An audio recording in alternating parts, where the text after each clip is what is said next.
मुंबई की भीड़ भाड़ से दूर आरे मिल्क कॉलोनी का नाम सुनते ही हर किसी के मन में हरे भरे जंगल और खुली हवा का ख्याल आता है। लेकिन कुछ लोग जानते हैं कि इन शांत पेड़ों और सुनसान सड़कों के पीछे एक गहरा राज छिपा है।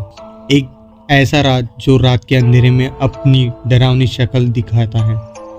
ये कहानी है सारा और उसके 4 दोस्तों की, जो कॉलेज में पढ़ते थे और हमेशा एडवेंचर की तलाश में रहते थे।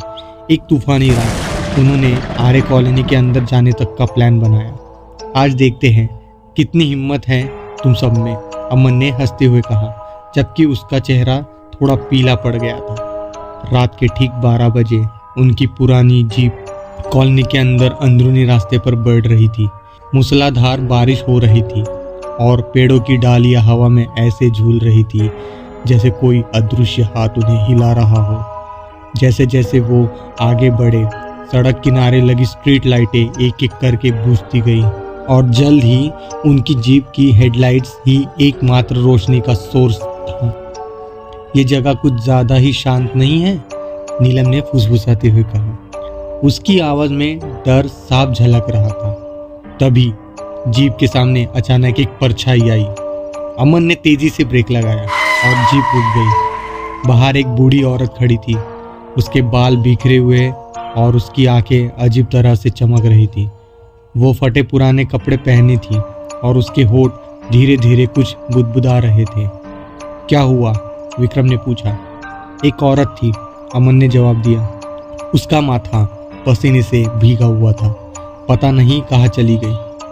उन्होंने कुछ देर इंतजार किया, लेकिन वह औरत गायब हो चुकी थी। उन्होंने सोचा शायद ये उनकी आंखों का धोखा है। उन्होंने फिर से गाड़ी बढ़ाई, लेकिन अब माहौल और भी ज़्यादा भयानक हो गया था। पेड़ों से अजीबोगरीब आवाज़ें आ रही थी, जैसे कोई रो रहा हो या फुसफुसा रहा हो। अचानक सारा को लगा कि पिछली सीट पर कोई बैठा है। उसने धीरे से पीछे मुड़कर देखा और उसकी रीढ़ की हड्डी में ठंड से दौड़ गई। वो बूढ़ी औरत अब उनके साथ जीप में बैठी थी। उसकी आंखें लाल थी और वो मुस्कुरा रही थी, एक ऐसी मुस्कान जो हड्डियों तक को कपा दे। सारा चीखी और अमन ने घबराकर गाड़ी की स्पीड बढ़ा दी।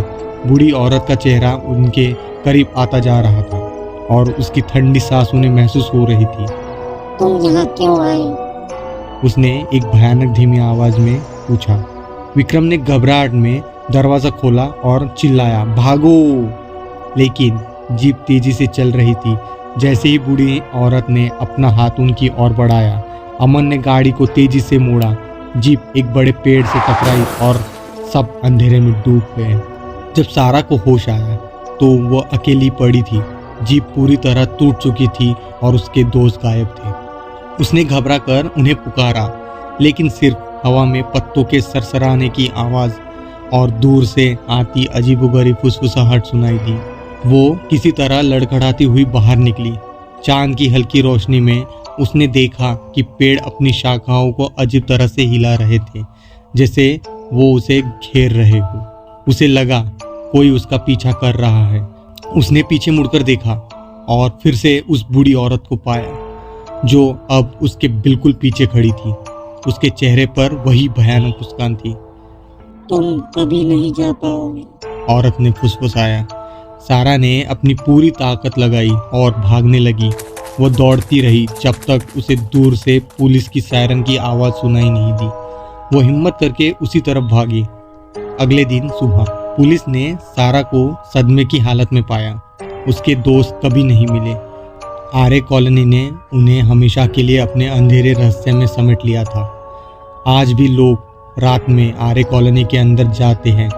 वो दावा करते हैं कि उन्हें पेड़ों से आती हुई अजीबोगरीब आवाज़ें और एक बूढ़ी औरत की परछाई दिखती है, जो हमेशा एक भयानक मुस्कान के साथ उनकी ओर देखती है, उन्हें अपनी दुनिया में खींचने के लिए।